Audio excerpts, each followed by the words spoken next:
Hola, tengo 58 años y vivo en San Antonio, Texas.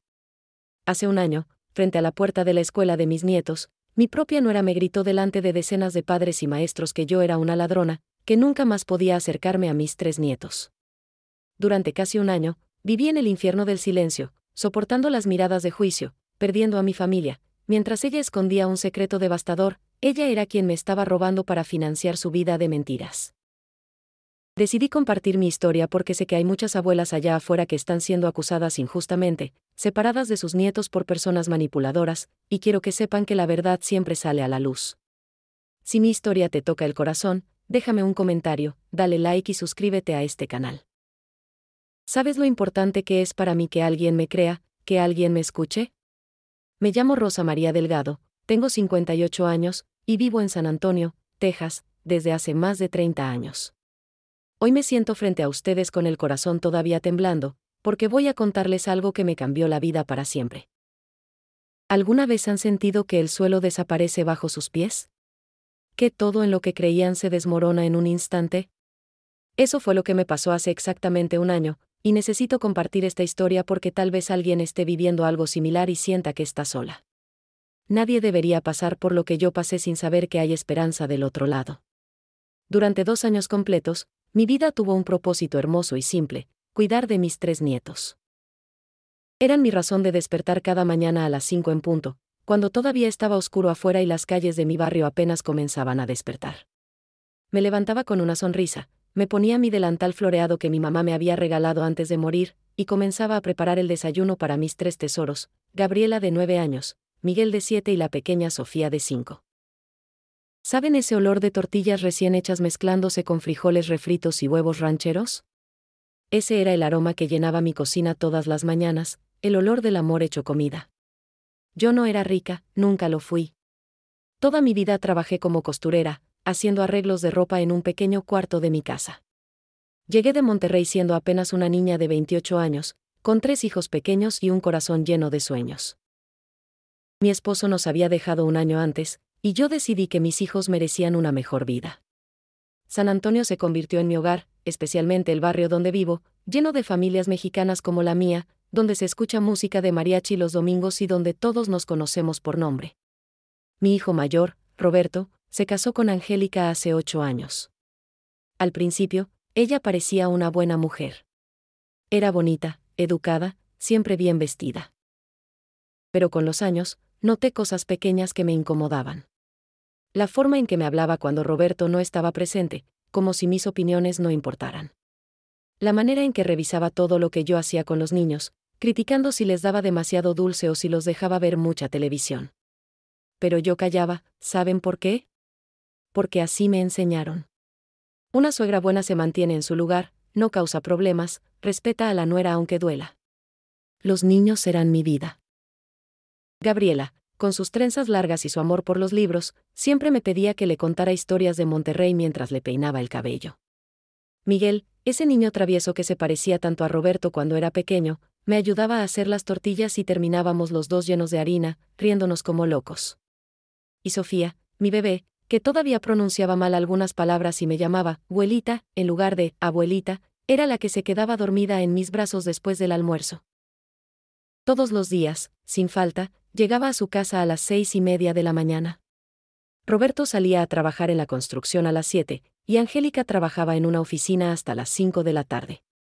Yo era quien preparaba a los niños para la escuela, quien los llevaba, quien los recogía, quien les daba de comer, quien los ayudaba con la tarea.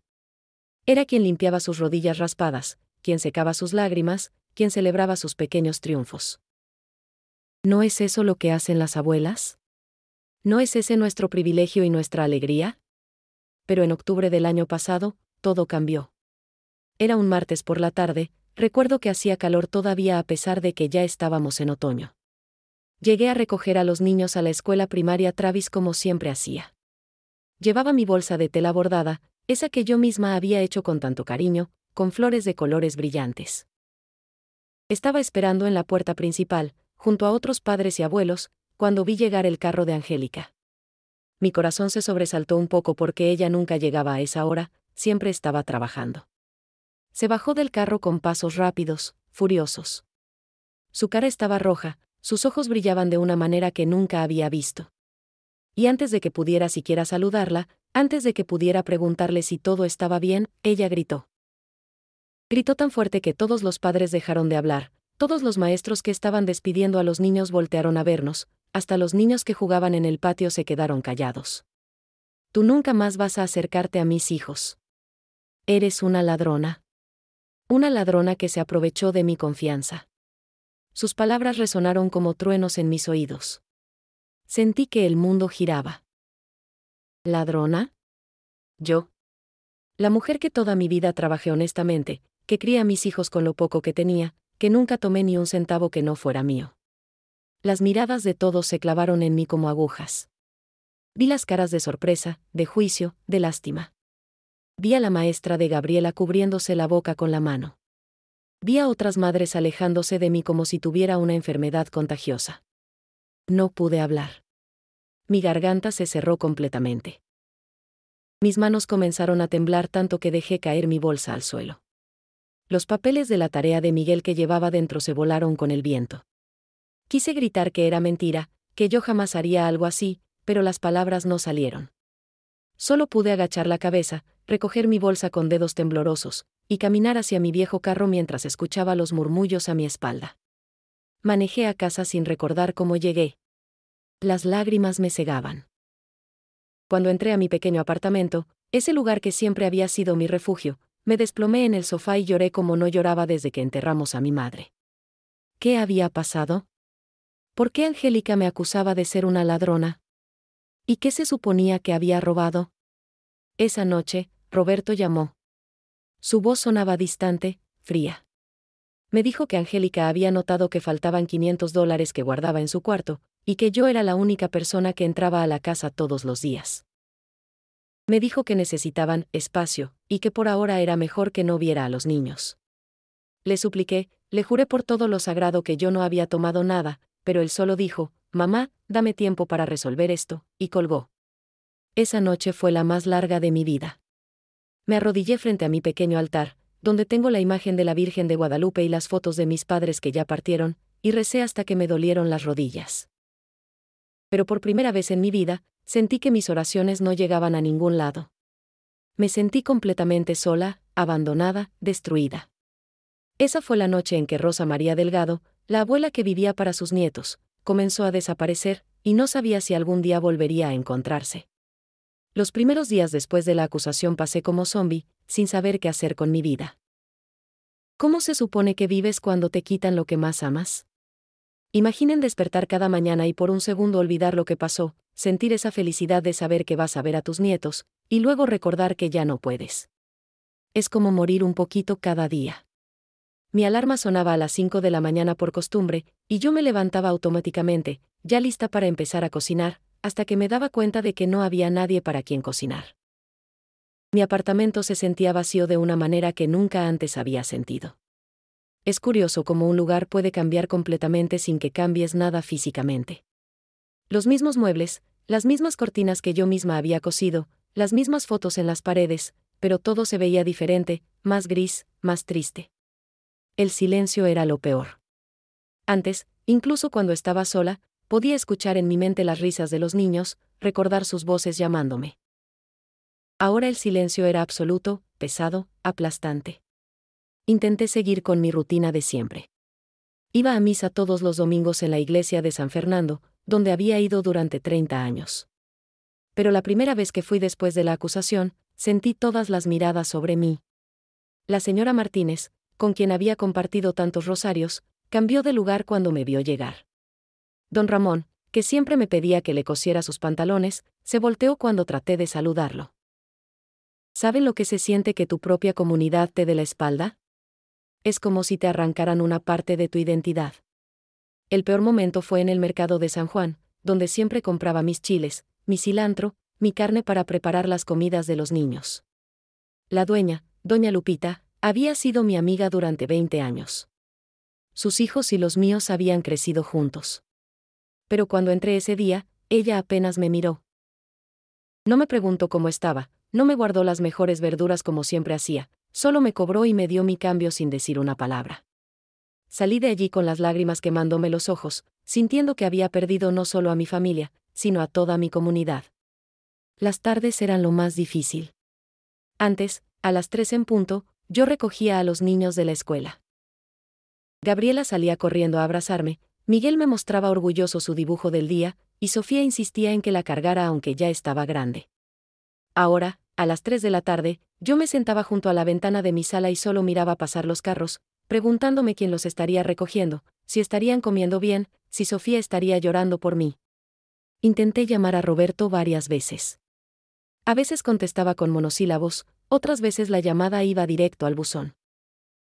Le mandaba mensajes de texto preguntando por los niños, y sus respuestas eran frías, distantes. ¿Están bien, mamá? Necesito tiempo. ¿Tiempo para qué? ¿Para creer que su propia madre era una ladrona?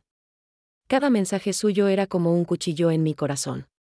Este era el niño que yo había criado sola, al que le preparaba su comida favorita cuando estaba triste, el que lloraba en mis brazos cuando tenía pesadillas. ¿Cómo podía creer tan fácilmente que yo era capaz de robar? Noviembre llegó y con él el Día de los Muertos. Esta fecha siempre había sido especial para mí.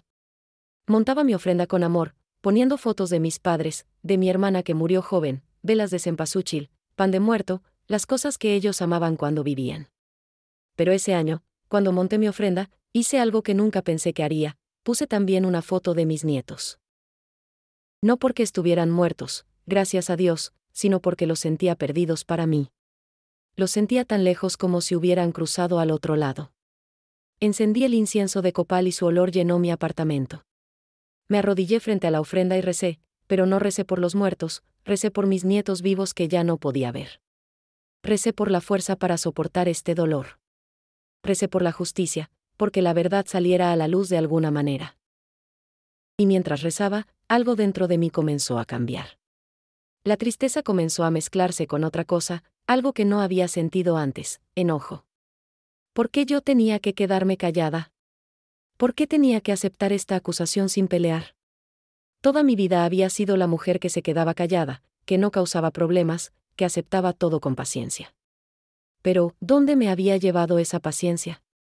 A estar sola, acusada de algo que nunca hice, separada de los seres que más amaba en el mundo.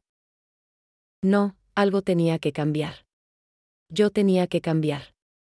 Fue en ese momento de enojo y dolor que decidí hacer algo que nunca había hecho, revisar mis propios papeles, mis extractos bancarios. No sabía exactamente qué estaba buscando, pero algo me decía que necesitaba poner atención a mis propias finanzas. Saqué la caja de zapatos donde guardaba todos mis documentos, recibos, estados de cuenta que me llegaban por correo. Yo no era muy buena con los números, solo sabía lo básico, pero comencé a revisar uno por uno. Y entonces lo vi. En el estado de cuenta de agosto, había un cargo de $200 que yo no reconocía. Pensé que tal vez me había equivocado, que tal vez lo había olvidado. Pero luego vi otro en septiembre, de $150. Y otro en octubre. Pequeñas cantidades, nada que llamara mucho la atención, pero cuando las sumé todas, eran más de $2,000 en 6 meses. Mi corazón comenzó a latir más rápido. ¿Qué era esto? Intenté llamar al banco, pero no entendía bien cómo funcionaba todo. La señorita al teléfono me hablaba de códigos de transacción, de números de referencia, de cosas que yo no comprendía. Me sentí vieja, tonta, inútil. Pero no me rendí. Si algo había aprendido en mi vida era a ser persistente. Decidí que iría en persona al banco al día siguiente, con todos mis papeles, y exigiría una explicación. Esa noche, por primera vez en semanas, dormí un poco mejor. No era paz lo que sentía, era determinación. Había pasado 3 meses aceptando el dolor en silencio, dejando que me trataran como criminal sin defenderme. Pero algo había despertado en mí. La Rosa María que había criado 3 hijos sola, la que había dejado su país para darles una mejor vida, la que había trabajado hasta que le dolían los dedos de tanto coser, esa Rosa María todavía estaba ahí, enterrada bajo capas de tristeza, pero todavía viva. Y estaba lista para pelear. La mañana siguiente me levanté con una misión. Por primera vez en meses, me arreglé bien. Me puse mi vestido azul marino, el que usaba para ocasiones importantes, me peiné cuidadosamente, incluso me puse un poco de lápiz labial. Cuando me vi en el espejo, no reconocí completamente a la mujer que me miraba de vuelta. Se veía cansada, con más arrugas de las que recordaba, pero había algo diferente en sus ojos. Ya no era solo tristeza lo que veía, era algo parecido a la fuerza. El banco quedaba a 15 minutos en carro de mi apartamento. Mientras manejaba, pasé por la escuela de los niños. No pude evitarlo, era mi ruta de siempre. Vi a los niños entrando, a los padres despidiéndose, y sentí ese dolor familiar en el pecho. Pero seguí manejando. Tenía algo más importante que hacer ahora. En el banco, la señorita en la ventanilla me atendió con una sonrisa profesional. Le expliqué mi situación lo mejor que pude, mostrándole los estados de cuenta con los cargos que no reconocía. Ella revisó su computadora, tecleó algunos números, y luego frunció el ceño. Señora Delgado, estos cargos son de una tarjeta de crédito asociada a su cuenta.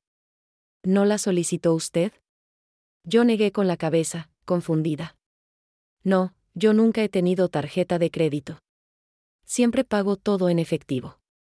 La empleada del banco me explicó que alguien había solicitado una tarjeta usando mi información personal hacía 7 meses.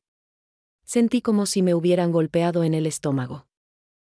¿Alguien había usado mi nombre para abrir una tarjeta de crédito? ¿Quién haría algo así? La señorita me dijo que esto era un caso de fraude de identidad y que necesitaba reportarlo inmediatamente. Me dio papeles para llenar, números de teléfono para llamar, me explicó procesos que apenas entendía. Salí del banco mareada, confundida, pero con algo más valioso que cuando entré, tenía pruebas. Pruebas de que yo también era víctima de algo, aunque todavía no sabía exactamente de qué. Durante los siguientes días, hice llamadas, llené formularios, pedí copias de documentos. Era agotador, frustrante, muchas veces quería rendirme. Pero cada vez que pensaba en darme por vencida, recordaba las caritas de mis nietos y seguía adelante.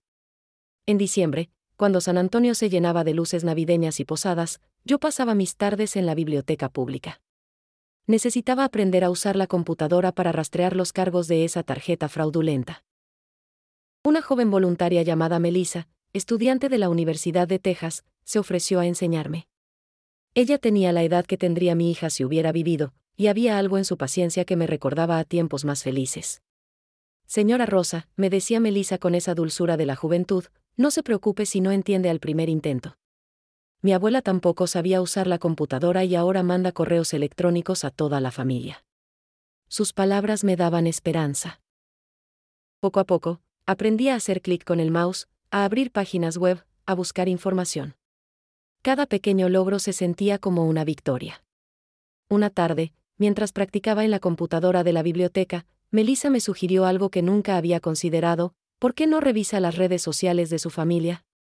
A veces las personas publican cosas que pueden darle pistas. La idea me asustaba un poco, pero con su ayuda, creé una cuenta de Facebook usando un nombre diferente. Melissa me explicó que así podía ver las publicaciones públicas sin que nadie supiera que era yo. Lo que encontré me dejó sin aire. Angélica tenía fotos publicadas de viajes a Austin, a Dallas, vestidos caros, joyería que brillaba en las imágenes. En una foto estaba en un restaurante elegante, el tipo de lugar donde una comida cuesta lo que yo ganaba en una semana de costura. ¿Cómo podía pagar todo eso con el salario que Roberto me había dicho que ella ganaba? Las fotos eran de los últimos 6 meses, exactamente el tiempo en que aparecían esos cargos extraños en mi cuenta. Mi corazón latía tan fuerte que Melissa me preguntó si me sentía bien. Le dije que sí, pero era mentira. Me sentía enferma, confundida, pero también algo más, sentía que estaba cerca de descubrir algo importante. Esa noche no pude dormir. Mi mente conectaba puntos: la tarjeta fraudulenta, los gastos de Angélica, su acusación contra mí. ¿Podía ser posible? ¿Podía ser que ella? No, no quería ni pensarlo. Era la esposa de mi hijo, la madre de mis nietos. Pero la semana siguiente, mi prima Lourdes me llamó. Ella también vivía en San Antonio, en el lado norte de la ciudad. Rosa, me dijo con voz preocupada, necesito contarte algo que vi. Me contó que había ido a un centro comercial en Austin con sus amigas y había visto a Angélica. Pero Angélica no estaba sola. Estaba con un hombre que no era Roberto, tomados de la mano, riéndose, actuando como si fueran pareja. Las palabras de Lourdes cayeron sobre mí como agua helada. ¿Estás segura de que era ella?, pregunté, aunque en mi corazón ya sabía la respuesta. Completamente segura, prima. Hasta pensé en acercarme, pero algo me detuvo. Se veían muy íntimos. Cuando colgué el teléfono, me senté en mi sofá y lloré. Pero estas lágrimas eran diferentes. No eran solo de dolor, eran de rabia, de indignación, de una certeza creciente de que algo muy malo estaba pasando. Durante enero, mientras San Antonio celebraba el Año Nuevo, yo trabajaba en mi investigación como una detective. Anoté todas las fechas de los cargos fraudulentos, las comparé con las fotos de Angélica en redes sociales, busqué patrones. Todo coincidía perfectamente. Los días en que aparecían cargos grandes en la tarjeta falsa, Angélica publicaba fotos de lugares caros. No era coincidencia, no podía hacerlo. Pero sabía que necesitaba ayuda profesional. Con mis ahorros, los que había guardado durante años para emergencias, contraté a un abogado. Su nombre era Javier Morales, hijo de inmigrantes como yo, alguien que entendía lo que significaba luchar por cada centavo. Cuando le conté mi historia, él me escuchó sin interrumpir, tomando notas. Al final, me miró con seriedad y me dijo: «Señora Delgado, creo que usted ha sido víctima de un fraude muy elaborado. Pero vamos a necesitar más pruebas para demostrarlo». Javier comenzó su propia investigación. Solicitó registros bancarios oficiales, historiales de transacciones, documentos legales. Me explicaba cada paso que daba, y aunque muchas cosas no las entendía completamente, confiaba en él. Había algo en la determinación de su voz que me recordaba a mi propio hijo cuando era joven, antes de que Angélica entrara en su vida. En febrero, durante el mes del amor, yo estaba muy lejos de sentir amor por alguien. Pero algo estaba cambiando dentro de mí. Cada día que pasaba investigando, cada pieza de evidencia que recolectaba, me hacía sentir menos como víctima y más como luchadora. Había descubierto que tenía una fuerza que no sabía que poseía. La abuela paciente que aceptaba todo en silencio estaba transformándose en una mujer que exigía justicia. Marzo llegó con esos días en que el frío todavía se siente en las mañanas pero el sol calienta al mediodía, ese tiempo en que todo parece estar en transición. Yo también estaba en transición, transformándome en alguien que nunca pensé que sería. El abogado Javier me había conseguido copias oficiales de todos los movimientos de la tarjeta fraudulenta. Cada página que revisábamos era como un golpe nuevo, pero también era evidencia, prueba de que yo no estaba loca, de que algo verdaderamente malo había pasado. Un miércoles por la tarde, durante la Cuaresma, decidí ir a misa. Necesitaba ese momento de paz, ese espacio donde siempre había encontrado consuelo. La iglesia estaba llena del olor familiar a incienso y cera de velas. Me senté en mi lugar de siempre, en la tercera banca del lado izquierdo, donde me había sentado durante 30 años. Cerré los ojos y recé, pidiendo fuerza, pidiendo claridad, pidiendo justicia. Y entonces sentí que alguien se sentaba a mi lado. Abrí los ojos y mi corazón casi se detuvo. Era Gabriela, mi nieta mayor. Sus ojos grandes y oscuros me miraban con esa mezcla de miedo y esperanza que solo los niños pueden expresar. «Abuelita», susurró, y en esa sola palabra había meses de dolor, de ausencia, de amor. La abracé sin poder contenerme, sin importarme quién nos viera. Olía a champú de fresa y a esa mezcla única que tienen los niños. Lloré sobre su cabecita mientras ella se aferraba a mí. Nos sentamos juntas durante toda la misa, tomadas de la mano. Cuando terminó, antes de que alguien pudiera vernos y separarla de mí, nos fuimos a un rincón tranquilo del jardín de la iglesia. «Tengo que contarte algo, abuelita», dijo Gabriela con voz temblorosa. «Pero tienes que prometerme que no le dirás a nadie que te lo conté». Su carita estaba llena de preocupación, y yo sentí que mi corazón se partía de nuevo al ver a una niña de 9 años cargando con un secreto así. «Yo sé que tú no robaste el dinero», comenzó, mirando hacia abajo, jugando nerviosamente con el dobladillo de su vestido. Yo vi algo, abuelita. Un día llegué temprano de la escuela porque me sentía mal del estómago. Mamá no sabía que yo había llegado. La vi en tu bolsa, la que siempre llevas, revisando tu cartera. Y luego la vi sacar unos papeles, unas tarjetas o algo así. Se asustó cuando me vio y me dijo que nunca dijera nada, que era un secreto entre nosotras. Las palabras de Gabriela caían sobre mí como gotas de agua después de una sequía larga. Por fin, después de meses de sentirme loca, de dudar de mí misma, tenía a alguien que confirmaba lo que había comenzado a sospechar. Pero al mismo tiempo, Sentía una tristeza profunda por esta niña que había tenido que guardar este secreto, que había tenido que ver a su abuela sufrir sabiendo una parte de la verdad.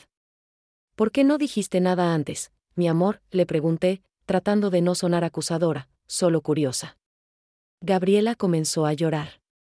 Porque mamá me dijo que si decía algo, tú tendrías problemas más grandes, que la policía te llevaría. Yo tenía miedo, abuelita. No quería que te llevaran. Mi pobre niña, cargando con ese peso todo este tiempo, protegiendo a una abuela que ella sabía que era inocente pero sin saber cómo ayudar.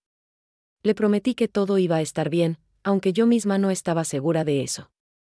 Pero ahora tenía algo más, un testigo. Una niña de 9 años que había visto a su propia madre revisando mi bolsa.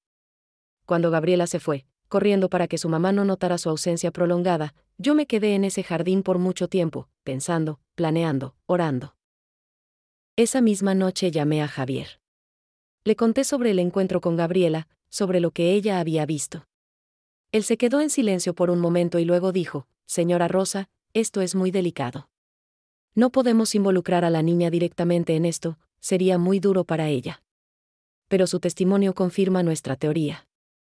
Necesitamos encontrar más evidencia física. Los siguientes días fueron intensos. Javier solicitó formalmente todos los documentos de la solicitud de la tarjeta de crédito fraudulenta. Cuando llegaron, su oficina me llamó urgentemente. Señora Delgado, necesita venir a ver esto.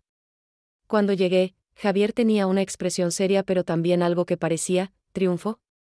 Me mostró los papeles. La solicitud de la tarjeta de crédito tenía una copia de mi licencia de conducir, documentos con mi información personal, incluso una copia de un estado de cuenta bancario mío. Todo tenía que haber sido copiado por alguien que tenía acceso directo a mis documentos. Hay más, dijo Javier, mostrándome otra página. La dirección de envío de la tarjeta no es su casa. Es una oficina postal, una de esas cajas privadas que se pueden rentar. Mi corazón latía rápido. ¿Podemos averiguar quién rentó esa caja? Javier asintió. Ya lo estamos haciendo. Pero basándonos en todo lo que hemos recolectado, las fechas, los patrones, todo apunta a la misma persona. En abril, las flores comenzaban a brotar en los árboles de San Antonio. La ciudad se llenaba de color, pero yo todavía vivía en una especie de limbo gris. Una tarde, mientras cosía en mi casa, tratando de mantener las manos ocupadas para no volverme loca, recibí una llamada de Javier que cambiaría todo. Señora Rosa, tenemos el nombre de quien rentó la caja postal. Y tenemos registros de cuando esa persona recogía el correo allí. Hay cámaras de seguridad en ese lugar. ¿Está sentada? Mi respiración se detuvo. ¿Quién era? Ya sabía la respuesta, pero necesitaba escucharla. Angélica Martínez Delgado. Su nuera. Las cámaras la muestran claramente recogiendo el correo de esa caja múltiples veces durante los últimos 8 meses. Sentí como si el suelo desapareciera bajo mis pies, pero esta vez no era de tristeza, era de validación. Todo lo que había sospechado, toda la investigación, todo tenía sentido ahora. Hay más evidencia, continuó Javier. Rastreamos las compras hechas con la tarjeta fraudulenta. Joyas en una tienda específica. Contactamos a la tienda, y ellos tienen registro de que Angélica es clienta frecuente. Incluso tienen su información en su base de datos. Las fechas de sus compras allí coinciden exactamente con los cargos en la tarjeta falsa. Cada palabra que Javier decía era como otra pieza de un rompecabezas que finalmente comenzaba a formar una imagen completa. Pero la revelación más dolorosa vino después. Señora Rosa, encontramos algo más en nuestra investigación. Hay registros de reservas de hotel en ciudades cercanas, pagadas con la misma tarjeta fraudulenta. ¿Y hay registros de mensajes de texto?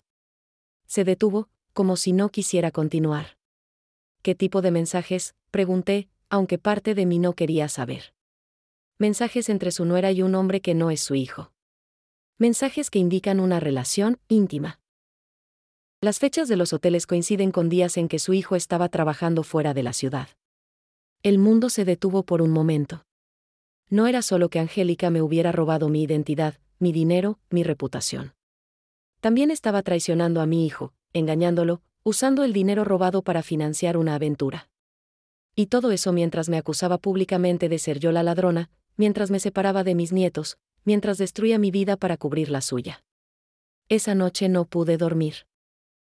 Caminé por mi apartamento, mirando las fotos de Roberto cuando era niño, recordando todas las veces que lo abracé cuando lloraba, todas las comidas que preparé con tanto amor, todos los sacrificios que hice para que él tuviera una buena vida. ¿Cómo le iba a decir esto? ¿Cómo le iba a romper el corazón con la verdad sobre la mujer con quien se había casado? Pero yo ya no era la Rosa María que se quedaba callada para no causar problemas. Era la Rosa María que había luchado durante 5 meses recolectando evidencia, aprendiendo a usar computadoras, gastando sus ahorros en un abogado, soportando la humillación y el aislamiento. Era tiempo de que la verdad saliera a la luz, sin importar cuánto doliera. Mayo llegó con esas lluvias que refrescan San Antonio después del calor de abril. Yo miraba la lluvia caer por mi ventana, pensando en cómo el agua limpia todo, como después de la tormenta el aire huele diferente, más puro. Necesitaba esa misma limpieza en mi vida. El abogado Javier había preparado todo, teníamos evidencia física, documentos bancarios, videos de seguridad, registros de mensajes de texto. Todo estaba listo para confrontar a Angélica y, lo más difícil, para hablar con mi hijo. El primer paso era reportar formalmente el fraude de identidad. Javier y yo fuimos a la estación de policía un martes por la mañana. Sentada en esa sala fría, contándole mi historia al detective, sintiendo cómo él escribía cada detalle, fue surreal. Yo, Rosa María Delgado, que nunca había tenido problemas con la ley, que ni siquiera tenía multas de tráfico, estaba allí reportando que alguien había robado mi identidad. Y no era un desconocido, era la madre de mis nietos. El detective, un hombre mayor con cara amable, me escuchó con paciencia. Señora Delgado, me dijo al final, lamento mucho lo que ha pasado. Pero quiero que sepa que hizo lo correcto al investigar y reunir evidencia. Muchas personas en su situación simplemente aceptan la pérdida por miedo o vergüenza. Sus palabras me dieron fuerza. No estaba siendo vengativa, estaba buscando justicia. Pero el momento más difícil todavía estaba por venir, hablar con Roberto. ¿Cómo le dices a tu hijo que su esposa, la madre de sus hijos, no solo te robó a ti sino que también lo está traicionando a él? Durante días practiqué en mi mente lo que le diría. Me paraba frente al espejo y ensayaba las palabras, tratando de encontrar la forma más suave de destruir su mundo. Pero no había forma suave. La verdad es la verdad, y duele sin importar cómo la digas. Le mandé un mensaje de texto pidiéndole que viniera a mi casa un sábado por la tarde. Es importante, mijo. Necesito hablar contigo a solas.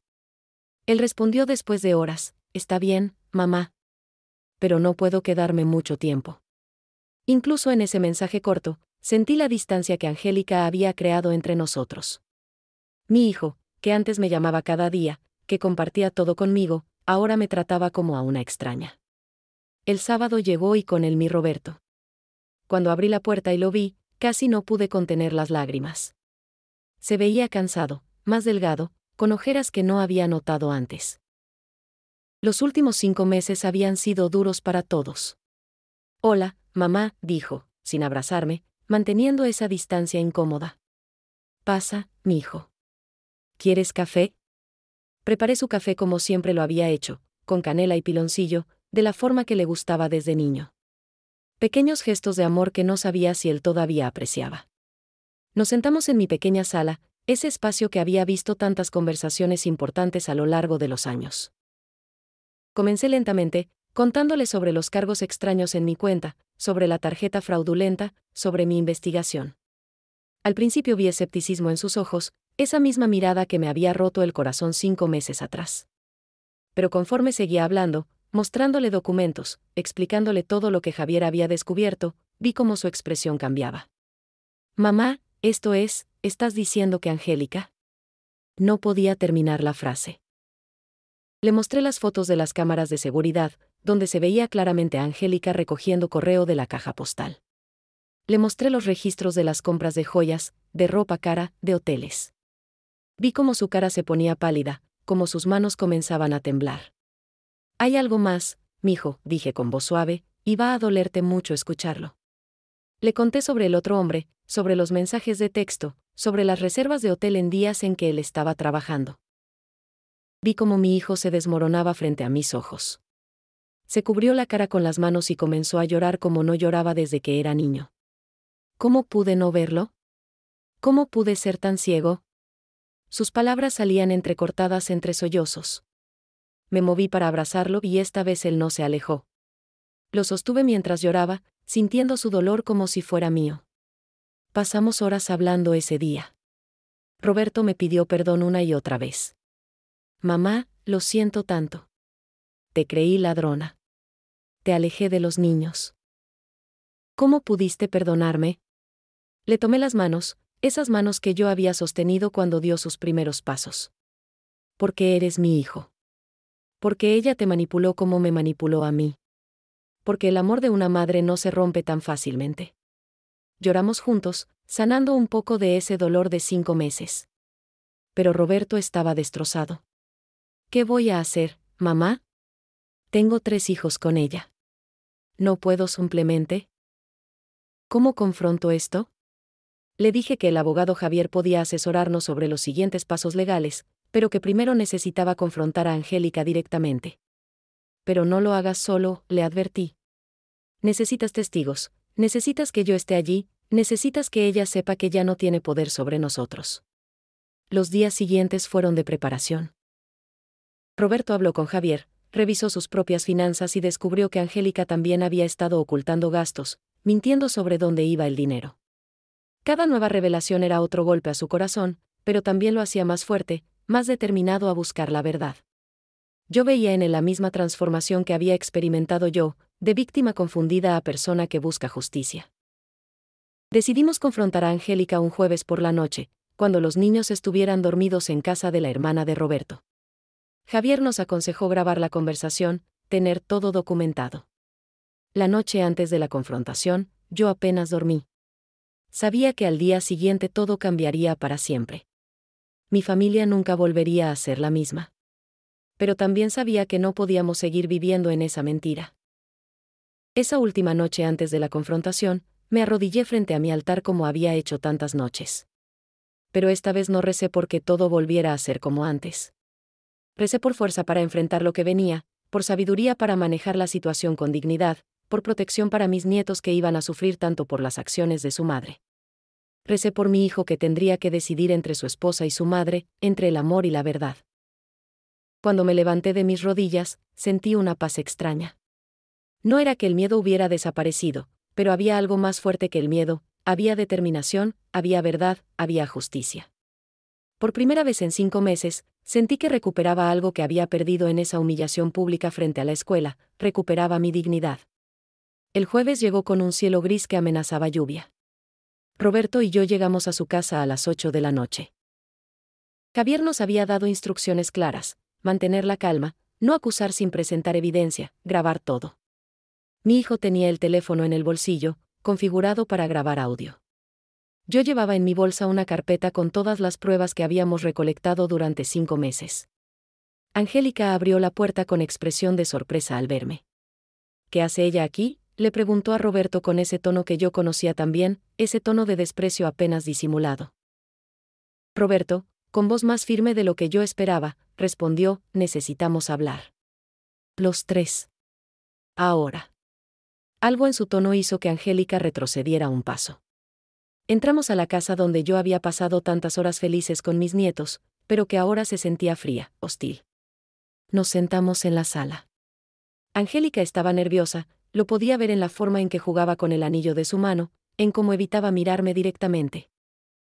Roberto comenzó: Angélica, tengo que preguntarte algo y necesito que seas honesta. ¿Qué sabes sobre una tarjeta de crédito que se abrió con la información de mi mamá? Vi cómo los ojos de Angélica se abrían grandes, vi el momento exacto en que el pánico cruzó su cara antes de que pudiera esconderlo. No sé de qué hablas, dijo, pero su voz tembló. Roberto sacó papeles de su bolsillo, los mismos que Javier había preparado. Estos son registros bancarios. Esta es una copia de la solicitud de la tarjeta fraudulenta. Estas son fotos de las cámaras de seguridad de la oficina postal. Fue poniendo cada documento sobre la mesa de centro mientras hablaba. Y esto, dijo sacando su teléfono, son mensajes de texto entre tú y alguien llamado Ricardo. El nombre cayó en la sala como una bomba. Angélica se puso de pie de golpe. Esto es ridículo. ¿Me están acusando basándose en qué? ¿En las mentiras de tu madre que probablemente manipuló todo esto para vengarse? Su voz subió de volumen, se volvió histérica. Pero yo me mantuve callada, dejando que Roberto manejara la situación como habíamos planeado. Él estaba tranquilo, más tranquilo de lo que yo había esperado. Siéntate, Angélica, dijo Roberto, y había algo en su voz que yo no había escuchado antes, una autoridad nueva, una fuerza que venía del dolor y la traición. Los registros no mienten. Las cámaras no mienten. Los mensajes no mienten. Lo único que ha mentido aquí eres tú. Se paró y caminó hacia ella, mirándola directo a los ojos. Robaste la identidad de mi madre. Abriste una tarjeta de crédito en su nombre. Gastaste miles de dólares que no teníamos. Y lo peor de todo, la acusaste públicamente de ladrona para cubrir tus propias acciones.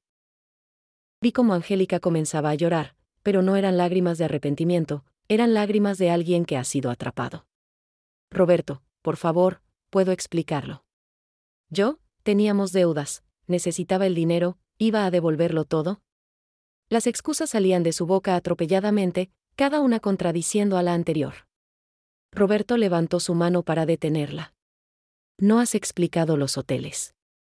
No has explicado a Ricardo.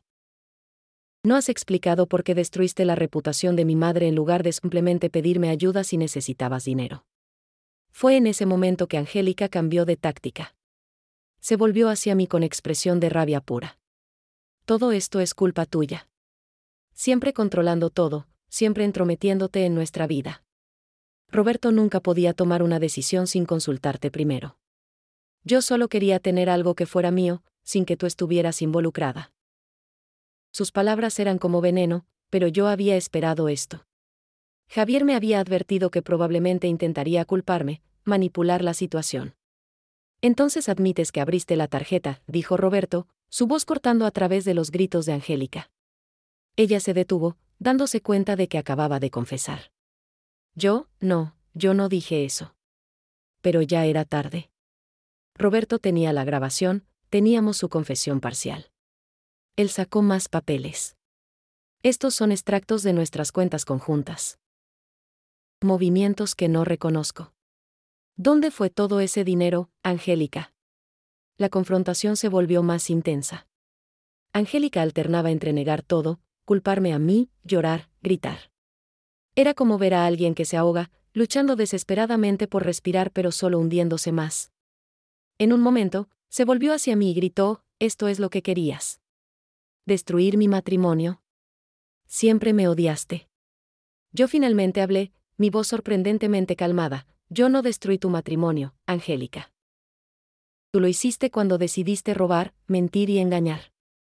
Roberto se sentó de nuevo, se veía agotado. Necesito saber la verdad completa. Sobre Ricardo, sobre el dinero, sobre todo. Y necesito que sea ahora. Angélica finalmente se derrumbó. Entre sollozos, comenzó a confesar. Sí, había abierto la tarjeta de crédito usando la información que encontró en mi bolsa durante una de mis visitas diarias. Sí, había estado viendo a otro hombre durante los últimos 6 meses. Sí, había usado el dinero robado para pagar hoteles, ropa, joyas. Y sí, había acusado a su suegra públicamente para alejarla de la familia y evitar que descubriera las transacciones sospechosas. Cada palabra que salía de su boca era como otro clavo en el ataúd de su matrimonio. Pero necesitaba decirlo todo. ¿Por qué?, preguntó Roberto, su voz quebrada. ¿Por qué no simplemente me dejaste si eras tan infeliz? Angélica no tenía respuesta para eso.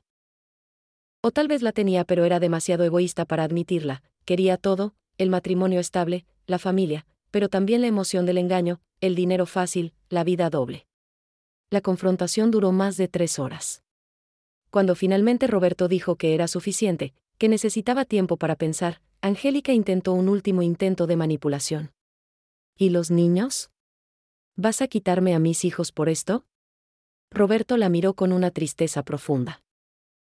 Los niños no son una carta de negociación, Angélica. Son personas que merecen crecer en un ambiente honesto. Y tú has demostrado que la honestidad no es tu fuerte. Salimos de la casa en silencio. Afuera, la lluvia que había estado amenazando todo el día finalmente comenzó a caer. Nos subimos al carro de Roberto y nos quedamos allí por un momento, sin movernos, dejando que la lluvia golpeara el techo del carro. Gracias por no rendirte, mamá, dijo Roberto finalmente. Gracias por buscar la verdad incluso cuando yo no te creí. Lo tomé de la mano. Eso es lo que hacen las madres, mijo. Luchamos incluso cuando nos rompen el corazón. Esa noche, cuando llegué a mi apartamento, me sentí vacía pero también liberada. La verdad había salido a la luz. Ya no era la mujer acusada falsamente, la ladrona imaginaria. Era Rosa María Delgado, quien había sobrevivido a una injusticia terrible y había peleado por su dignidad. Los días después de la confrontación fueron caóticos. Roberto se movió temporalmente a mi apartamento con los niños, mientras decidía qué hacer con su matrimonio. Ver a mis nietos nuevamente después de 5 meses no tengo palabras para describirlo. Cuando Miguel corrió hacia mí gritando "abuelita", usando el apodo que Sofía le había enseñado, sentí que mi corazón se inflaba hasta casi explotar. Gabriela me abrazó fuerte y susurró, sabía que todo se iba a arreglar. Solo Sofía, la más pequeña, estaba confundida, preguntando por qué su mamá lloraba tanto, porque estaban viviendo con la abuela. Mi pequeño apartamento nunca había estado tan lleno ni tan vivo. 3 niños, un hijo adulto, y yo en 2 habitaciones. Dormíamos donde podíamos, comíamos sentados en el sofá porque no cabíamos todos en la mesita de la cocina. Pero era feliz. Por primera vez en meses, era verdaderamente feliz. El olor de mi cocina volvió a llenarse con el aroma de comida casera, las risas de los niños llenaban cada rincón, y aunque la situación era difícil, estábamos juntos. Pero la situación legal tenía que resolverse. Javier nos explicó que Angélica enfrentaba serias consecuencias por el fraude de identidad. Roberto tenía que decidir si presentaría cargos criminales o si tratarían de resolver todo civilmente. Yo le dije que la decisión era suya, que yo respetaría lo que decidiera. Una parte de mí quería verla pagar por todo el dolor que había causado, pero otra parte sabía que los niños ya habían sufrido suficiente. Roberto y Angélica comenzaron a asistir a sesiones de mediación. Él quería intentar salvar el matrimonio, no por él, sino por los niños. Yo respetaba su decisión aunque no la entendía completamente. ¿Cómo perdonas una traición tan profunda? Pero aprendí que cada persona tiene su propio camino hacia la sanación, y el de Roberto incluía darle a Angélica una oportunidad de redimirse. Durante este tiempo, comenzó otro proceso importante, limpiar mi nombre en la comunidad. La noticia de la verdad comenzó a dispersarse lentamente. Primero fueron los vecinos más cercanos, luego la gente de la iglesia, después todo el barrio. Algunas personas vinieron a pedirme perdón directamente. La señora Martínez, quien me había evitado en la iglesia, apareció en mi puerta con lágrimas en los ojos. Rosa, lo siento tanto. Debí haberte apoyado, debí haber preguntado tu versión antes de juzgarte. La abracé, porque, ¿qué más podía hacer? El rencor solo envenena a quien lo guarda. Doña Lupita del mercado fue una de las primeras en buscarme. Me esperó afuera de la iglesia un domingo y cuando me vio, corrió hacia mí. Comadre, dijo usando ese término de cariño que no había usado en meses, perdóname por haberte dado la espalda. Tú que siempre fuiste tan buena con todos nosotros. Lloramos juntas en los escalones de la iglesia mientras otros feligreses pasaban, algunos con vergüenza en sus rostros por cómo me habían tratado. Pero no todos se disculparon. Hubo gente que simplemente desapareció de mi vida, demasiado avergonzados para enfrentarme o demasiado orgullosos para admitir que se habían equivocado. Aprendí que eso también estaba bien. No necesitaba la validación de todos para sentirme completa. La verdad no necesita que todo el mundo la acepte para seguir siendo verdad. En junio, Roberto y Angélica llegaron a un acuerdo. Ella tenía que pagar todo el dinero que había robado, tanto de mi cuenta como de las cuentas conjuntas con Roberto. Tenía que asistir a terapia individual obligatoria. Y, lo más importante para mí, tenía que hacer una disculpa pública. No porque yo necesitara su humillación, sino porque había humillado públicamente y necesitaba corregir públicamente la mentira que había creado. El día de la disculpa pública fue en la misma escuela donde todo había comenzado. La directora, la señora Thompson, había organizado una reunión de padres, y Angélica había aceptado hablar allí. Yo no quería ir, pero Javier insistió en que mi presencia era importante, que la comunidad necesitaba vernos a las dos juntas para entender completamente lo que había pasado. Llegué temprano, mi corazón latiendo con fuerza. La misma puerta de la escuela donde había sido humillada hacía 7 meses ahora me recibía para mi vindicación. Entré al auditorio donde estaban reunidos muchos de los mismos padres que habían presenciado mi humillación original. Sentí todas las miradas sobre mí, pero esta vez eran diferentes. Había respeto, había culpa, había comprensión. Angélica llegó con Roberto. Se veía pequeña, derrotada, muy diferente a la mujer arrogante que había gritado acusaciones contra mí. Subió al pequeño estrado y comenzó a hablar, su voz temblando. Hace 7 meses, en este mismo lugar, acusé públicamente a mi suegra Rosa María Delgado de robo. Esa acusación fue completamente falsa. Se detuvo, respiró profundo. Fui yo quien cometió fraude de identidad. Fui yo quien robó. Y acusé a Rosa María para cubrir mis propios crímenes. El silencio en el auditorio era absoluto. Podías escuchar la respiración de la gente. Angélica continuó, explicando brevemente lo que había hecho, sin entrar en todos los detalles sórdidos, pero dejando claro que la culpa era completamente suya. Rosa María Delgado es una mujer honesta que dedicó 2 años de su vida a cuidar de mis hijos con amor y paciencia. Y yo le pagué con traición. Le pido perdón públicamente, aunque sé que mis palabras no pueden deshacer el daño que causé. Cuando terminó, bajó del estrado y caminó directamente hacia donde yo estaba sentada. Frente a todos, se arrodilló. Señora Rosa, perdóneme. Yo miré a esta mujer que había sido mi enemiga, que había casi destruido mi vida, y sentí, no exactamente perdón, todavía no, pero sí algo parecido a la compasión. La ayudé a levantarse. Levántate, Angélica. Esto no se trata de humillarte. Se trata de que la verdad sea conocida. Después de la reunión, varios padres se acercaron a hablar conmigo. Me pedían perdón por haberme juzgado, me contaban cómo se habían sentido mal todo este tiempo pero no sabían cómo acercarse. La señora Thompson, la directora, me dio un abrazo largo. Señora Delgado, lamento profundamente no haber investigado más antes de formar mi opinión. Usted siempre fue una abuela modelo. Sus palabras significaban mucho viniendo de ella. Esa noche, de vuelta en mi apartamento con mis nietos durmiendo en la habitación de al lado y Roberto preparando café en la cocina, me senté frente a mi altar. Miré las fotos de mis padres, la imagen de la Virgen, y sentí una gratitud profunda. No gratitud por el dolor que había pasado, sino gratitud por la fuerza que había descubierto en mí misma para superarlo. Julio llegó con su calor intenso típico de Texas, ese calor que hace que el aire tiemble y que el pavimento hierva. Pero dentro de mi apartamento, había una temperatura diferente, la calidez de una familia que lentamente se reconstruía. Roberto había decidido darle otra oportunidad a su matrimonio con Angélica, pero bajo condiciones estrictas. Ella estaba en terapia intensiva, pagando su deuda en cuotas mensuales, y había aceptado que yo volviera a ser parte activa de la vida de los niños. Las primeras semanas con los niños de vuelta fueron como aprender a caminar de nuevo después de una lesión. Todo era familiar pero también extraño.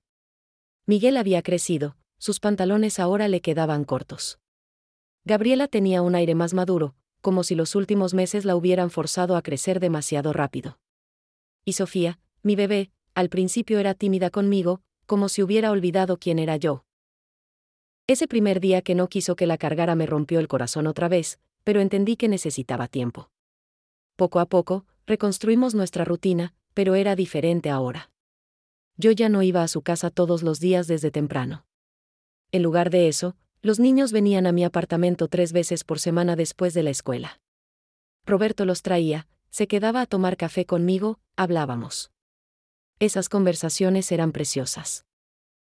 Mi hijo me contaba sus miedos, sus dudas sobre su matrimonio, sus esperanzas de que las cosas pudieran mejorar. Yo lo escuchaba, le ofrecía consejos cuando me los pedía, pero principalmente lo abrazaba y le recordaba que era fuerte.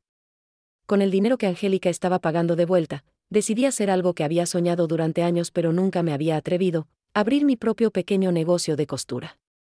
No grande, solo un cuarto en mi apartamento convertido en taller, pero era mío. Compré una máquina de coser nueva, mejor que la vieja que había usado por décadas. Mandé a hacer tarjetas de presentación que decían, Costura Rosa María, arreglos con amor y experiencia. Me sentí orgullosa viéndolas. La primera clienta fue la señora Martínez, quien necesitaba arreglar el vestido de quinceañera de su nieta. Mientras trabajaba en ese vestido rosado brillante, lleno de encaje y lentejuelas, pensaba en cómo las cosas habían cambiado. Hace un año, yo era simplemente la abuela que cuidaba niños. Ahora era una mujer de negocios, pequeña pero independiente. El dinero no era mucho, pero era mío, ganado honestamente, y me daba una sensación de propósito que había perdido. Los niños amaban ver mi nuevo taller. Miguel se quedaba fascinado viéndome coser, siguiendo el hilo con sus ojos mientras la máquina zumbaba. «Abuelita, ¿me enseñas a hacer eso?», preguntó un día. Así que comencé a enseñarle, primero solo puntadas básicas a mano, luego dejándolo usar la máquina conmigo guiando sus manos. Esos momentos, trabajando juntos, creando algo de la nada, eran mágicos. Gabriela, por otro lado, había comenzado a escribir. Me mostró un cuaderno donde escribía historias, y quedé sorprendida por su talento. Una de sus historias era sobre una abuela valiente que luchaba contra un dragón. No era difícil ver el simbolismo allí. Le pregunté sobre esa historia y ella dijo: «Eres tú, abuelita. Tú eres la abuela valiente». Lloré esa noche, leyendo y releyendo esas páginas escritas con la letra infantil de mi nieta. En agosto, Angélica comenzó a venir a las reuniones familiares de nuevo. Al principio fue incómodo. Nadie sabía exactamente cómo actuar. Ella se quedaba callada, apartada, claramente avergonzada. Yo traté de ser civil, por el bien de los niños y de Roberto. No éramos amigas, probablemente nunca lo seríamos, pero podíamos coexistir en el mismo espacio sin hostilidad abierta. Un domingo después de misa, Angélica se acercó a mí. Los niños estaban jugando en el jardín de la iglesia, Roberto hablaba con el padre Miguel. Estábamos solas. «Señora Rosa», comenzó con voz temblorosa, «sé que ya le pedí perdón públicamente, pero necesito que sepa que lo siento de verdad. No por haberme atrapado, sino por haberlo hecho en primer lugar. Estuve en terapia y he estado trabajando en entender por qué hice lo que hice. No hay excusa, pero...». Se detuvo, luchando con las palabras. La miré realmente por primera vez en meses. Ya no era la mujer arrogante que había gritado acusaciones contra mí. Se veía cansada, más vieja, humilde. «Angélica», dije finalmente, «no te perdono porque lo que hiciste esté bien. Te perdono porque cargar con el rencor me hace más daño a mí que a ti. Pero el perdón no significa olvido. Significa que elijo no dejar que lo que hiciste defina el resto de mi vida». Ella asintió, lágrimas corriendo por sus mejillas. «Gracias», susurró. «Pasaré el resto de mi vida tratando de ser una mejor persona. No sé si creo completamente en su cambio, pero quiero creerlo. Por Roberto, por los niños, por la posibilidad de tener una familia funcional otra vez. El tiempo dirá si su arrepentimiento es genuino o no. Mientras tanto, mantengo una distancia prudente, protegiéndome a mí misma pero dejando espacio para la posibilidad de sanación. En septiembre, justo antes del aniversario de un año de la acusación inicial, organicé una pequeña fiesta en mi apartamento. Invité a toda la familia, incluyendo a Angélica. Cociné toda la comida que los niños amaban: enchiladas, arroz mexicano, frijoles refritos, y mi pastel especial de 3 leches que siempre pedían. La casa olía a hogar, a amor, a familia. Durante la cena, Roberto levantó su vaso de agua y propuso un brindis. «Quiero brindar por mi mamá, por la mujer más fuerte que conozco. Por la mujer que no se rindió cuando todo parecía perdido. Por la mujer que nos enseñó que la verdad siempre gana al final». Todos chocamos nuestros vasos, incluso Angélica. Los niños gritaron por abuelita, y yo sentí que mi corazón, que había estado roto durante tanto tiempo, finalmente comenzaba a sanar. Esa noche, después de que todos se fueron, limpié mi apartamento lentamente, saboreando el desorden feliz que deja una familia. Los juguetes de Sofía en el suelo, los dibujos de Miguel en la mesa, el cuaderno de historias de Gabriela olvidado en el sofá. Todo evidencia de una vida vivida, de una familia que, aunque imperfecta y herida, seguía adelante. Me senté en mi sofá con una taza de té de manzanilla, mirando las fotos de la noche en mi teléfono que Gabriela me había enseñado a usar. Había una de todos juntos, sonriendo a la cámara. No era una familia perfecta. Nunca lo sería. Pero era mi familia, y habíamos sobrevivido a la tormenta. Octubre llegó otra vez, marcando un año completo desde aquel día terrible en la puerta de la escuela. No podía creer que hubiera pasado un año. Se sentía como una vida entera.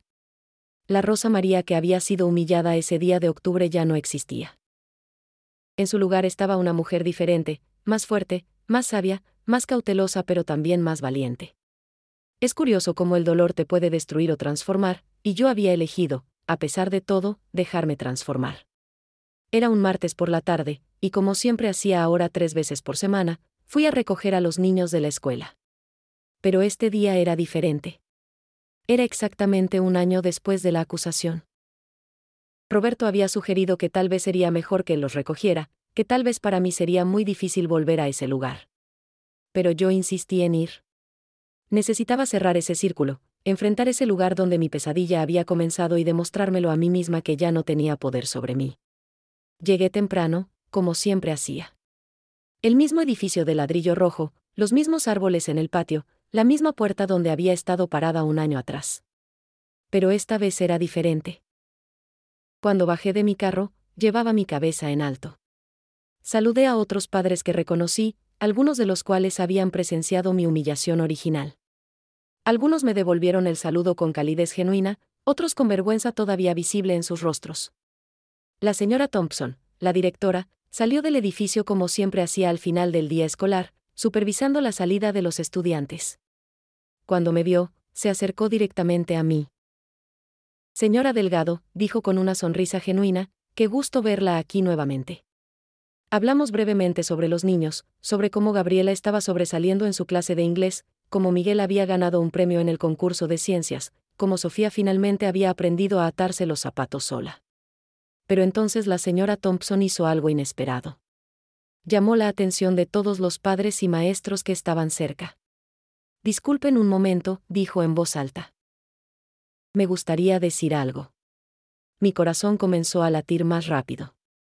¿Qué estaba haciendo? Ella se volvió hacia mí. Hace exactamente un año, en este mismo lugar, fuimos testigos de una gran injusticia. Una mujer fue acusada públicamente de algo que no hizo. Y muchos de nosotros, yo incluida, la juzgamos sin conocer los hechos. Podía sentir todas las miradas sobre mí. Pero esta vez no eran de juicio, eran de reconocimiento. La directora continuó, Rosa María Delgado dedicó 2 años a cuidar de sus nietos con amor incondicional. Cuando fue acusada falsamente, no se rindió.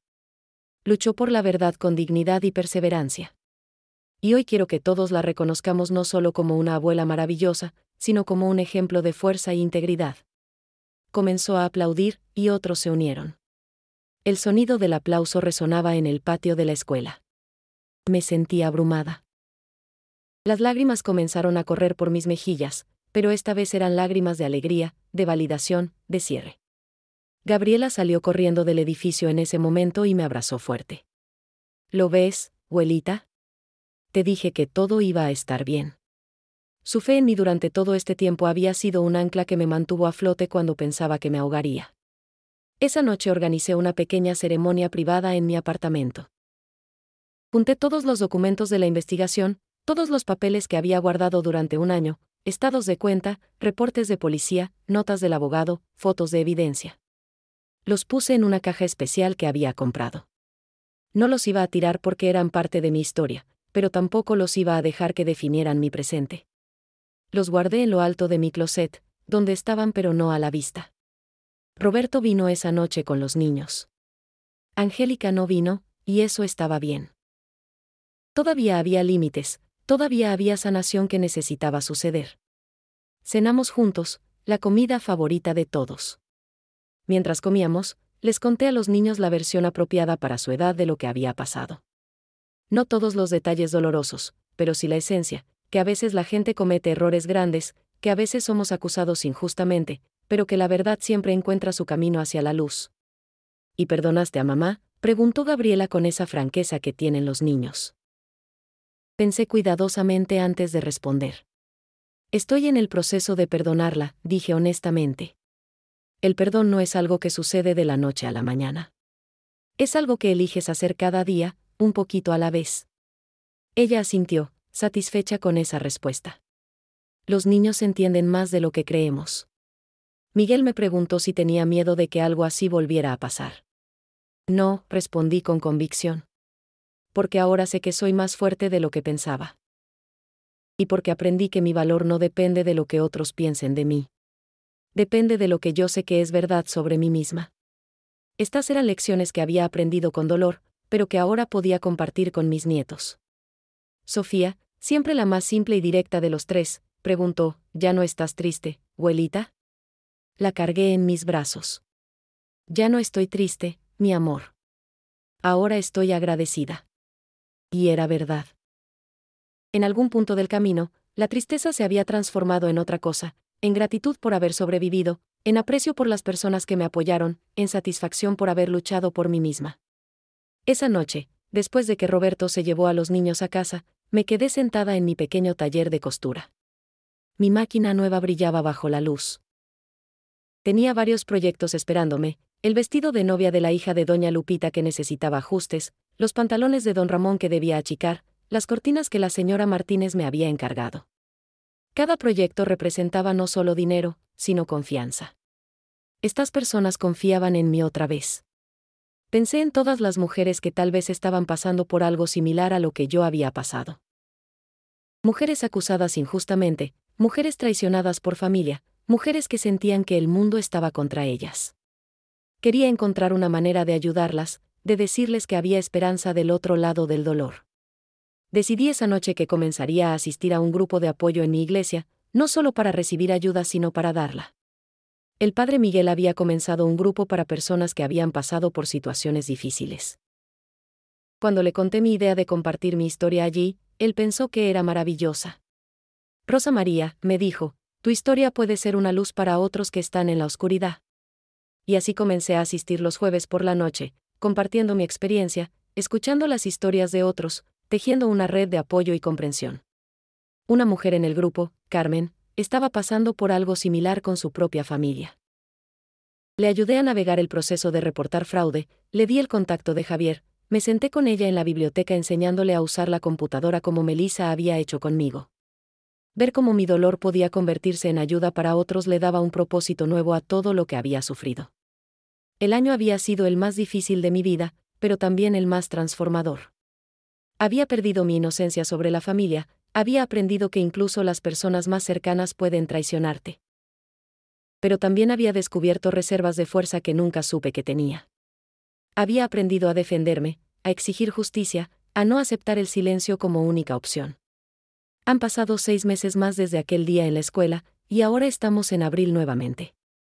San Antonio está floreciendo, los árboles están llenos de flores blancas y rosadas, el aire huele a primavera y nuevos comienzos. Mi vida ha encontrado un ritmo nuevo, diferente al que tenía antes pero bueno a su manera. Mi negocio de costura ha crecido más de lo que esperaba. Ahora tengo clientes regulares, y algunas semanas hasta tengo que rechazar trabajo porque no puedo con todo. Es un problema bueno de tener. Los niños son mi alegría como siempre lo fueron. Gabriela acaba de cumplir 11 años, y le regalé una máquina de coser pequeña. Quiere aprender el oficio, dice que cuando sea grande quiere diseñar ropa. Miguel está en su fase de dinosaurios, puede nombrar más tipos de dinosaurios de los que yo sabía que existían. Y Sofía, mi bebé que ya no es tan bebé, me ayuda en el taller organizando los hilos por color, tomándose muy en serio su trabajo. Mi relación con Roberto es más fuerte que nunca. Aprendimos que la confianza, una vez rota, tiene que ser reconstruida con cuidado y paciencia.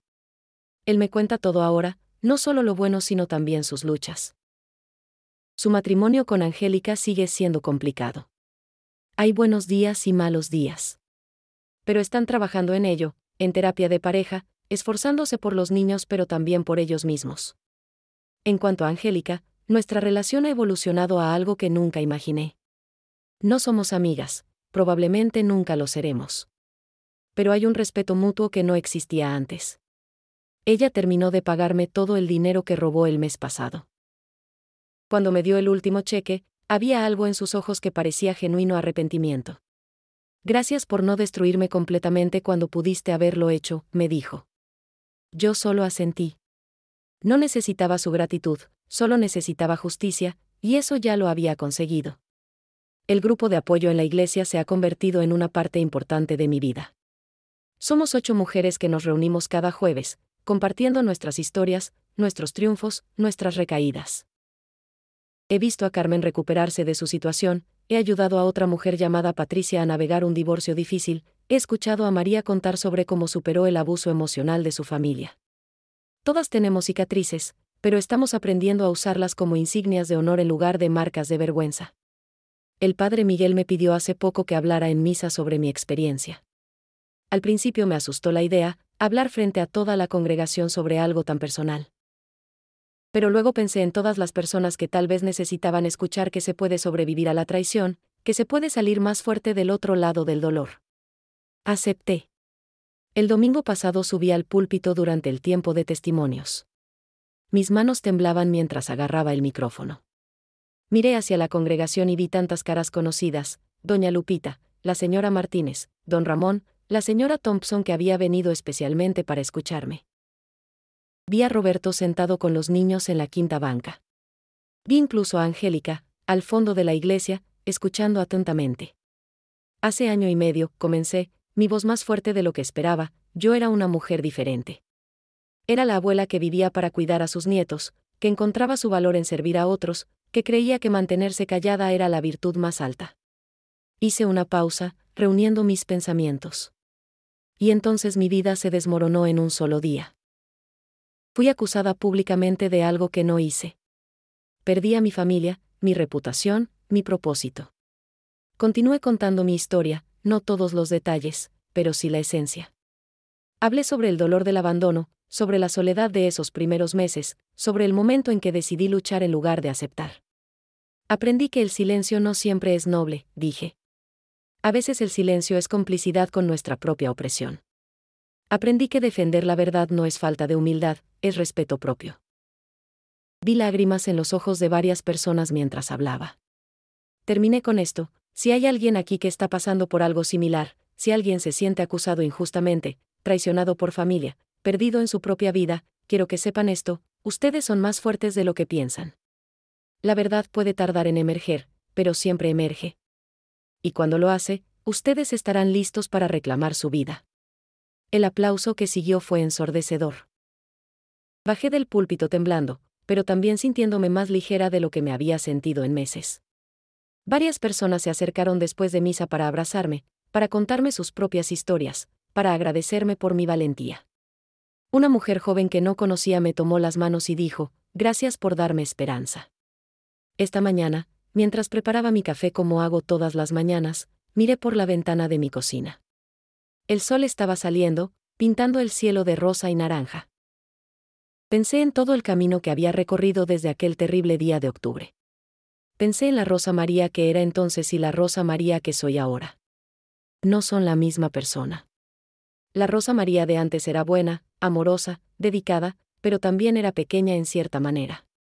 Se hacía pequeña para no molestar a nadie, para no causar problemas, para encajar en lo que otros esperaban de ella. La Rosa María de ahora todavía es buena y amorosa, pero también es fuerte, es voz, es presencia. Ya no me hago pequeña para nadie. Mi teléfono sonó, sacándome de mis pensamientos. Era un mensaje de Gabriela: buenos días, abuelita. Te amo. No puedo esperar para verte después de la escuela. Sonreí. Este era mi propósito ahora, no solo cuidar de mis nietos, sino también enseñarles con mi ejemplo que está bien defenderse, que la verdad importa, que el amor propio no es egoísmo. Más tarde hoy iré a recoger a los niños de la escuela, como hago 3 veces por semana. Caminaré por esa puerta donde todo comenzó hace 18 meses. Pero ya no siento dolor al hacerlo. Esa puerta, ese lugar que una vez representó mi humillación más grande, ahora representa mi triunfo. Representa mi capacidad de sobrevivir, de luchar, de vencer. En mi taller tengo una foto nueva que puse en la pared. Es de todos nosotros en el cumpleaños de Gabriela el mes pasado: Roberto, Angélica, los 3 niños, y yo. No es una familia perfecta, las cicatrices todavía son visibles si sabes dónde buscar. Pero es una familia que eligió seguir adelante, que eligió la sanación sobre el rencor, que eligió el amor imperfecto sobre el abandono. A veces, cuando estoy sola en las noches, saco la caja con todos los documentos de mi caso. La abro y reviso los papeles, recordando ese tiempo. Ya no me causa dolor hacerlo. Es solo historia ahora, mi historia, y soy la que llegó al otro lado de ella. Pienso en cuántas mujeres, cuántas abuelas, cuántas personas en general están pasando por situaciones similares en este momento, sintiéndose solas, sintiéndose derrotadas, sin saber que tienen la fuerza para pelear. Por eso seguiré compartiendo mi historia. En el grupo de apoyo, en la iglesia, con cualquiera que necesite escucharla. Porque si mi dolor puede convertirse en esperanza para alguien más, entonces valió la pena. Cada lágrima, cada noche sin dormir, cada momento de desesperación, valió la pena si puede encender una luz en la oscuridad de otra persona. Esta tarde, cuando recoja a los niños, les voy a hacer sus meriendas favoritas en mi apartamento. Gabriela quiere que le enseñe un patrón nuevo de costura. Miguel quiere mostrarme su proyecto de ciencia sobre volcanes. Sofía solo quiere ser cargada y que le lea su libro favorito. Estos son los momentos que hacen que la vida valga la pena, los momentos simples y puros de amor familiar. Y cuando Angélica venga más tarde a recogerlos, como hace ahora, nos saludaremos civilmente. Tal vez hasta compartamos algunas palabras sobre los niños, sobre sus logros, sobre sus necesidades. No es la relación que imaginé que tendría con mi nuera, pero es una relación basada en verdad, no en mentiras. Y eso la hace más valiosa que cualquier falsa armonía que hubiéramos tenido antes. Mi nombre es Rosa María Delgado. Tengo 59 años, pronto 60. Vivo en San Antonio, Texas, donde he vivido por más de 30 años. Soy madre de 3 hijos que crié sola. Soy abuela de 3 nietos hermosos que son la luz de mi vida. Soy costurera, pequeña empresaria, miembro activo de mi iglesia, mentora en un grupo de apoyo. Pero sobre todo, soy una sobreviviente. Sobreviví a la humillación pública. Sobreviví a la traición familiar. Sobreviví a meses de dolor y aislamiento. Y no solo sobreviví, sino que emergí más fuerte. Como el fénix de las historias que mi madre me contaba cuando era niña, me quemé en las llamas de la traición y renací de las cenizas, más fuerte, más sabia, más completa. Si alguien está leyendo esto, si alguien está escuchando esta historia y se ve a sí mismo en ella, quiero que sepan esto, ustedes también pueden sobrevivir. Ustedes también pueden emerger del otro lado. No será fácil, no será rápido, habrá días en que quieran rendirse. Pero sigan luchando. La verdad siempre gana al final. Y cuando gane, ustedes estarán allí, de pie, más fuertes de lo que nunca imaginaron posible. Esta es mi historia. Esta es la verdad que finalmente salió a la luz. Y ahora, al compartirla, espero que pueda ser la luz para alguien más que está navegando por su propia oscuridad. Porque al final, eso es lo que hacemos por los demás, compartimos nuestras historias, compartimos nuestras cicatrices, compartimos nuestra esperanza. Y juntos, nos ayudamos mutuamente a sanar.